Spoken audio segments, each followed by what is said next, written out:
In the city of Acacia, there was a woman named Madame Bimbo. She was no ordinary hairdresser. Her fame for creating stunning hairstyles had spread far and wide. Her salon was the talk of the town, a magical place where women from all walks of life came to transform their looks. What made Madame Bimbo unique wasn't just her unmatched skill but her speed. Hairstyles that typically took hours to make in other salons were completed in under an hour at her salon. Every braid, every twist was so precise that customers often joked it looked like she used a ruler. Along the walls of her shop were shelves lined with the most exquisite wigs anyone had ever seen. These weren't ordinary wigs. They were masterpieces. The wigs gleamed under the light, and the texture felt impossibly soft to the touch. When customers came to the salon to braid their hair, they couldn't resist the temptation of the wigs on display. They just had to buy one or more. "How do you do it, Madame Bimbo?" one woman asked, staring at a long, wavy wig that looked almost too perfect to be real. Madame Bimbo would always smile modestly. "It's all about passion and attention to detail. When you love what you do, it shows." Another customer said, "How much is that one? I need it for my sister's wedding." "That one is special," Madame Bimbo would reply with a smile. "It'll make you the star of the event." But there was one strange rule at Madame Bimbo's salon. There were no mirrors on the wall like other salons, because customers were not allowed to look at their hair until they left the salon. At first, this rule puzzled new visitors. "How will I know if I like the style?" one woman asked as she settled into a chair. Madame Bimbo smiled reassuringly. "You'll love it. Trust me." And without fail, every customer left thrilled.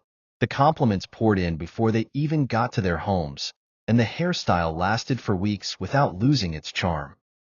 Ife, a young lady who had recently moved to Acacia, heard about Madame Bimbo's salon from her friend Dammy. "Ife, you have to go there," Dammy said, twirling her perfect braids as they sat in a cafe. "I've never seen anything like it. My braid still looks this good after 2 weeks." Ife raised an eyebrow. "But no mirrors? That's strange." Dammy laughed. "It doesn't matter. Once you see your hair, you'll forget the rule. Trust me." Ife wasn't convinced. "What if I don't like it?" "What if?" "You will like it." Dammy interrupted. "Come on, Ife. Stop overthinking. You'll thank me later." A few weeks later, curiosity got the better of Ife, and she made her way to Madame Bimbo's salon. The queue inside the salon almost made her turn back, but the line moved surprisingly too fast. Inside, the air buzzed with chatter and the rhythmic sound of weaving hair. It got to Ife's turn in no time. "Good afternoon, my dear," Madame Bimbo greeted her warmly. "Come, sit down. Let's make you beautiful." Ife smiled and said, "Okay," sliding into the chair. "Relax," Madame Bimbo said with a reassuring smile. As soon as Madame Bimbo began, Ife was mesmerized. Her hands moved so quickly that Ife couldn't keep track of her fingers. "You're so fast," Ife said, unable to hide her amazement. "Speed is my gift," Madame Bimbo replied with a chuckle. "Wait until you see the result." True to her word, Madame Bimbo finished Ife's hair in record time. Ife touched her scalp tentatively, marveling at how neat and pain-free it felt. "Thank you so much," Ife said, paying for her service and stepping outside. On her way home, strangers stopped her. "Your hair is gorgeous," one woman exclaimed.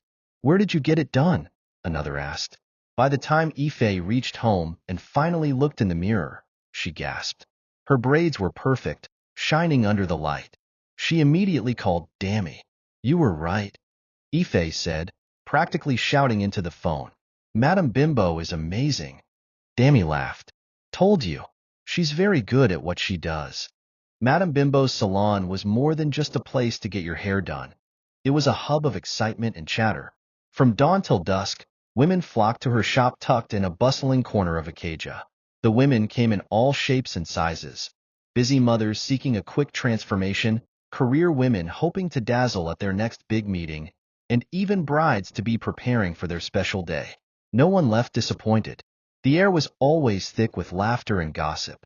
Conversations ranged from the latest Nollywood dramas to market prices, and sometimes hushed whispers about Madame Bimbo herself. "She's a magician, I'm telling you," one woman whispered to another. eyes wide with admiration. Look at my hair. It's like she braided it with her eyes closed. Another customer chimed in, her face glowing with excitement. I came all the way from Ashidi because of her. My cousin swore by her skills, and now I see why. There was an unspoken camaraderie among the women. Even first-time visitors felt at home within minutes. The absence of mirrors didn't bother them anymore. Madame Bimbo's reputation spoke louder than any reflection ever could. The salon was fast-paced but organized. Madame Bimbo worked with the speed of lightning. Her assistants handed her combs, extensions, and pins, but none could match her skill. Every day ended the same way. Dozens of women leaving the salon with radiant smiles, eager to show off their new hairstyles. And every evening, Madame Bimbo would lock up the shop with a satisfied smile, knowing she had made a number of women look beautiful. But, as perfect as everything seemed on the surface, there was always a faint, lingering question in the back of some customers' minds. Why the no-mirror rule? Months later, after the compliments on her first hairstyle had faded and her braids had begun to loosen, Ife decided to return to Madame Bimbo's salon. This time, she arrived on a sunny afternoon, and as expected, the queue at the salon was long. Women chatted animatedly as they waited, some exchanging stories about their previous visits. Last time, I was in and out in 30 minutes, a woman bragged. Madame Bimbo is unbeatable, another chimed in. I don't know how she does it. Ife smiled as she took her place in line. Despite the crowd, the line moved quickly, and soon it was her turn. Ife, you're back, Madame Bimbo said warmly. Come, sit down. Ife settled into the chair, her excitement building. As Madame Bimbo began weaving her hair, Ife felt the familiar lightness of her touch. The rhythm of her hands was almost hypnotic. Halfway through, Ife suddenly felt an uncomfortable urge to use the restroom. She shifted in her seat before speaking. Madame Bimbo, can I use the restroom? She asked. Madame Bimbo paused. Of course, my dear. Inside the restroom, Ife washed her hands and prepared to return to her seat, but a thought struck her. She had never seen Madame Bimbo's work in progress before. She reached into her bag, pulled out her phone, and opened the camera. Just a peek, she muttered, curious to see how her hair was coming along. As the camera focused, Ife froze. Her hair, it was moving. Not the subtle swaying of a breeze or the shift of loose strands. No, the braids seemed to weave themselves, each strand twisting and locking into place as though invisible hands were at work. Her heart raced. She leaned closer to the screen, hoping her eyes were playing tricks on her. The hair moved again, faster this time, weaving itself with uncanny precision. A scream tore from her throat. Panic in the salon. Her scream echoed into the salon. Customers turned their heads toward the sound, alarmed. What's going on? One woman asked, clutching her handbag. Did someone fall? Another chimed in, rising from her seat. Madame Bimbo appeared at the corridor entrance, her face calm but her eyes sharp. What happened, Ife? She asked, her voice low and measured. Ife clutched her phone tightly, her mind racing. She couldn't possibly explain what she'd just seen. Her lips parted, but no words came out. Are you okay? Madame Bimbo stepped closer, her tone softening. I'm fine, Ife managed to say, forcing a smile. Just startled myself. Madame Bimbo's eyes narrowed slightly, but she didn't press further. Let's finish your hair, then. Ife returned to her seat, but she couldn't shake the feeling of unease. As Madame Bimbo resumed her work, her hands didn't move as swiftly as before. The rhythm was off, the touch slightly heavier. For the first time, Ife felt discomfort as the braids tightened against her scalp. Madame Bimbo, it's a little painful, she said cautiously. Madame Bimbo paused, her fingers trembling ever so slightly. Sorry, my dear. When Ife finally left the salon, the experience left her scared and nervous. She called Dammy as soon as she got home. Dammy, something weird happened today, she began. Don't tell me you're complaining about Madame Bimbo's work? Dammy teased. No, the hair is fine. It's just, Ife hesitated. Should she tell Dammy about the moving hair? What if it was my imagination? She thought to herself. Just what? Dammy pressed. If I tell you, you'll think I'm crazy, Ife said, pacing her room. Try me. Ife took a deep breath and recounted everything. The moving braids, Madame Bimbo's strange reaction, and how the whole experience felt off. Dammy was silent for a moment. Then she spoke, her voice hushed. Ife, you're not the first person to say something strange about that salon. What do you mean? Ife asked, her heart skipping a beat. There are rumors, Dammy admitted. Nothing solid, but people talk. Some say Madame Bimbo has help. Help. Not the human kind, Dammy whispered. Ife's stomach churned. That's ridiculous. Maybe, Dammy said. But don't you think we should find out for sure? Over the next few weeks, Ife and Dammy began digging into Madame Bimbo's past. They visited other salons, talked to former employees, and even spoke to some of her old customers. She wasn't always this fast, an older woman told them one afternoon. I remember when she started. She was good, but not like this. Another woman added, they say a strange woman visited her years ago and gave her something. No one knows what it was, but after that, everything changed. The pieces of the puzzle began to fall into place, and the picture they painted was disturbing. Ife and Dammy realized they needed to confront Madame Bimbo, but before they could, something even stranger happened. One day, Dammy called Ife in a panic. I just passed by Madame Bimbo's salon, Dammy said, her voice frantic. Okay, and? She looked tired, and her hands, Ife, they were swollen, and the usual crowd was not there. Here were just a few people. Ife's mind raced. Something was happening to Madame Bimbo, and whatever it was, it had to be connected to the strange events at her salon. Dammy, Ife said, her voice firm, we need to talk to her, before it's too late. The tension builds as Ife and Dammy prepare to uncover the truth about Madame Bimbo's secret. Little do they know, the answers they seek will change everything they thought they knew about the woman behind the magic. Word spread fast about Madame Bimbo's salon like wildfire. People could connect the line. Madame Bimbo's hands began to swell after a lady looked at her hair in the salon. This was what's speculated. I thought she was just naturally gifted, one woman said. Only God knows what spell she had cast on us, another said. Fear gripped everyone. Ife and Dammy decided to visit Madame Bimbo the following day. The salon was quieter than usual. Madame Bimbo was seated alone in her once busy salon, her hands swollen and inflamed. When she saw Ife and Dammy, her eyes flickered with recognition and something else. Was it fear? Ife, Dammy, she said weakly. You've come back. Sit, sit. Ife shook her head. We're not here to make our hair today, Madame Bimbo. Madame Bimbo's smile faltered. Oh, then why are you here? Dammy stepped forward. We need to talk to you. What is it you want to talk about? She asked, her voice guarded. Ife didn't mince words. What's happening to you, Madame Bimbo? And what exactly is going on in this salon? Madame Bimbo's eyes widened. What do you mean? You know what we mean, Dammy pressed. Your hands are swollen. You're not as fast as you used to be. People are noticing. Something is wrong. Madame Bimbo looked up sharply, fear flashing across her face. For a moment, she seemed on the verge of denying everything, but then her expression crumbled. Tears welled in her eyes. I didn't mean for it to happen like this, she whispered. Dammy and Ife exchanged a glance. What happened? Ife asked gently. Madame Bimbo began her story, her voice trembling with emotion. Years ago, I was young, just an ordinary hairdresser. I was good, but there were so many salons in this area. It was hard to stand out. I was barely making enough to survive. She paused. One day, a woman came into my shop. She was older, elegant, and strange. She told me I had potential, that I could be greater than I ever imagined. At first, I didn't take her seriously, but she insisted. What did she do? Dammy asked, her voice tight with anticipation. She handed me a small vial of oil, Madame Bimbo continued. She said it would change everything, but there was a condition.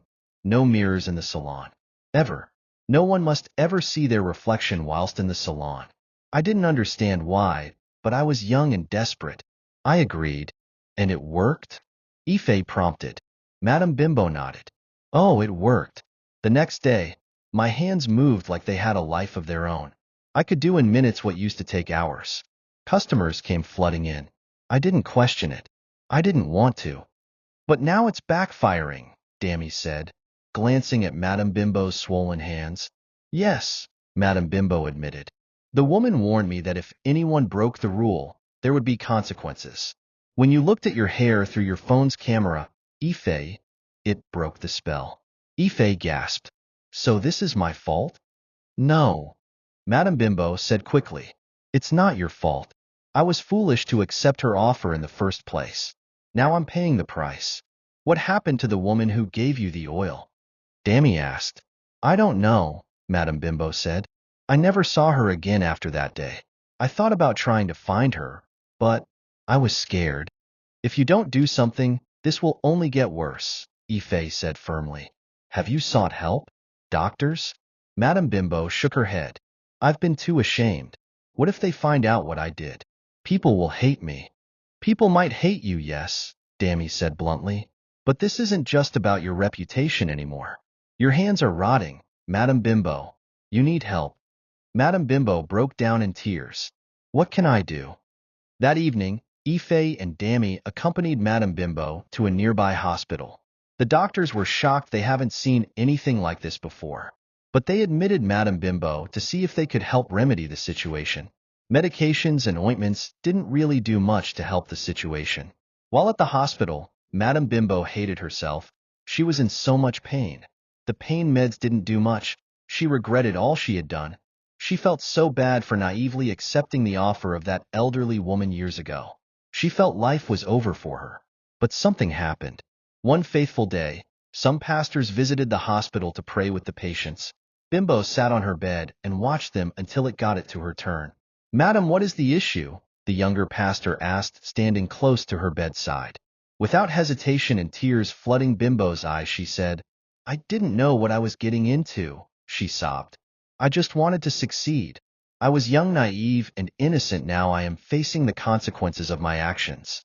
She told the pastors everything, and they listened to her attentively. One of the pastors, an elderly man with kind eyes, placed a hand on her shoulder. God is merciful, Madame Bimbo. If you truly repent and turn away from your old ways, he will forgive you. They prayed for hours, Madame Bimbo weeping openly as she poured out her heart. For the first time in years, she felt a glimmer of hope.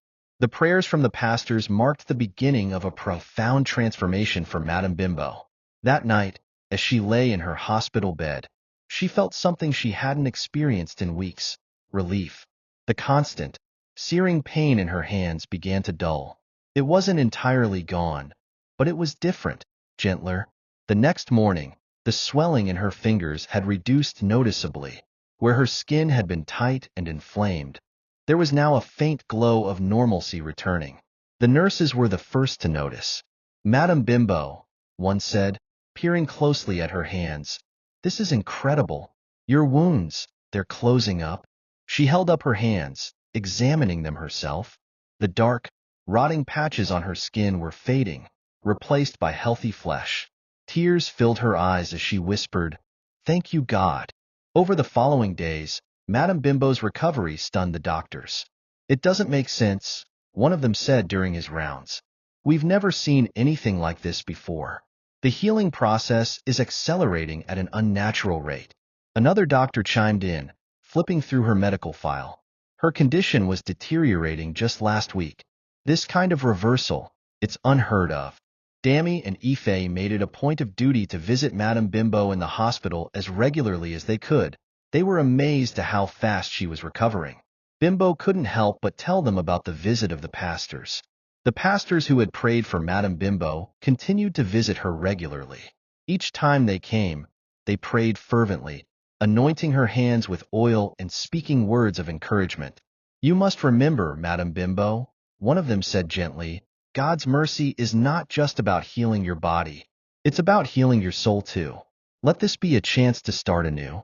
Madame Bimbo nodded, tears streaming down her face. I will never go back to my old ways. I promise. After a week of steady improvement, Madame Bimbo's hands were almost completely healed. The discolored patches were gone, and the swelling had reduced to the point where she could flex her fingers without pain. The hospital staff were in awe. One of the senior doctors admitted, "We've done all we can, but this recovery, it's beyond science. It's a miracle." Madame Bimbo's heart swelled with gratitude. She felt lighter, as though a heavy burden had been lifted from her shoulders. For the first time in years, she felt free. As she prepared for discharge, the pastors gathered around her one final time. "Madame Bimbo," the eldest pastor said, "God has given you a second chance. Use it wisely. Go out and live a life that glorifies Him." She nodded earnestly. "I will. Thank you for helping me find my way back." When she left the hospital, her hands were no longer the magical tools they had once been, but she didn't mind. They were hers, whole, healthy, and a symbol of her redemption. Eventually, Madame Bimbo decided to close her salon and leave Ikeja. "I need a fresh start," she told Ife and Dami. They helped her pack up her things and bid her farewell, wishing her the best in her new life. In a small town far from the busy streets of Ikeja, Madame Bimbo opened a modest salon. This time, she worked without shortcuts or secrets. You could look at the mirror while she made your hair. In fact, there was a huge mirror on the wall. Her hands, though slower than before, created hairstyles with care and precision. Over time, customers began to trust her again, and her new salon flourished. Madame Bimbo found peace in her work, knowing she had left her past behind. And though the memories of her old life lingered, she vowed never to stray from the path of honesty again. Thank you so much for watching. If you found this story interesting, click on the subscribe button. See you in the next story.